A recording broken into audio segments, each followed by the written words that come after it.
So what do we do about seed? You know, in general, I think we don't, for starters, understand the concept of epigenetics, which is we think that every, you know, what was it called? It's like classic heirloom tomato, brandy wine. So we think every purple brandy wine seed from every seed catalog is the same, right? This one costs $1.50, and that one costs 85 cents. Why should I get the $1.50 one when I can get the 85 cents one? People understand the role of maternal nutrition during pregnancy.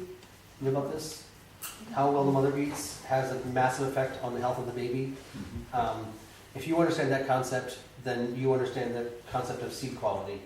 And what happens, as I understand it, in industry is that these plants are being grown with conventional fertility programs.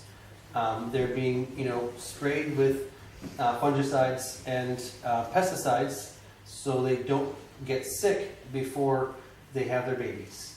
That's like saying you have to be on chemotherapy while you're pregnant, otherwise you'll die from cancer, right? Any mother who was on chemotherapy when she was pregnant was probably not going to have a healthy baby. So any mother plant who's getting, you know, sprayed with insecticides while she's making her seed is probably not going to be having healthy seed. That is basically, as I understand it, the current status in the industrial supply chain of seed. So let me just walk you through this. I talked to a guy named John Navazio who helped found the Organic Seed Alliance. He's now working at Johnny's on seed and breeding trials. He's been in the seed industry for 30 years, and he explained to me, as he understands it, how the seed industry works. He gave me the example of, I think it was Thai spinach. He said, so Thai spinach is a hybrid. It belongs to a company. They own it, and they hire 2 farmers in Oregon to grow all the seed for the whole planet for the year. Because they've got, you know, 500-acre farm, and that's how much seed we need for Thai for the planet.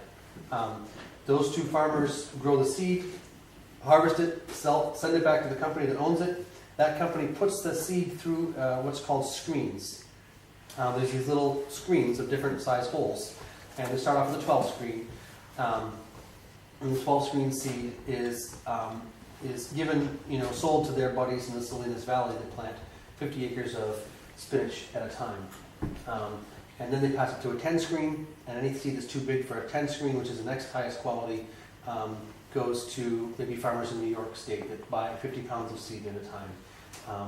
And you know, you work your way down through the 8th screen, and then finally down to the 6th screen, which is generally what Johnny's and Fedco and High Mowing and all the rest of the local organic seed companies buy, which is the only thing that's available to them.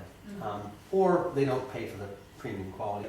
They generally don't get the 12 or 10 screen size seed. They get the 6 or 8 screen size seed. So it doesn't really matter too much who you're buying from. You're not going to get access to the superior quality seed. It's very difficult in the packet trade to get those high quality seeds. So that's just the way industry works. Different companies will get different batches. So what I generally recommend people do if they have the energy and want to do something of a democratic nature is to identify the seed varieties you want, and then make a few phone calls to the seed companies you like to buy from, and ask them about the screen size or test weight of the seeds you're interested in. So when I'm buying Astro arugula, I'll call Johnny's and I'll say, hey, I'm looking for some Astro arugula. What's the test weight you got on the arugula on hand? And they'll say 250,000 seeds per pound. And I'll say, great, thank you very much. Hang up. Call Fedco. Say, hey, Fedco, I'm looking for some Astro arugula. Do you have a test weight on that? And they'll click, click, click. You can hear, you know, on the computer. They'll say, yep, 275,000 seeds per pound. Thank you very much.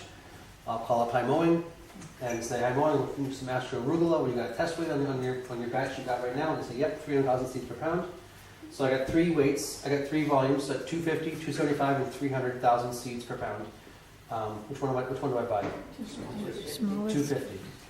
The fewer seeds per pound means the biggest, you know, germ on average in each seed, which means the best vigor and vitality. So it's either test weight, that's test weight, or seed size, which is the screen size. And sometimes you look on the catalog and they'll say screen size 8 or screen size 6.5. You can see it right there on the bag. And if you save your seed, I don't know if anybody's done with like dill, which is a really easy one to save. If you plant half your dills, packet, and you grow it out, and you save the seed from the dill, and then you get your packet, and you look at the seed that you grew, and the seed in the packet, and you're like, oh, tripled the size in one generation, not too bad. Right? No, you just had the runts of the previous generation's litter, and now you've got the full spectrum into your litter. So I think that you can do an amazing amount through saving seed. And in 1 or 2 generations, we can really get rid of a lot of the inherent weakness, susceptibility to disease, et cetera, et cetera.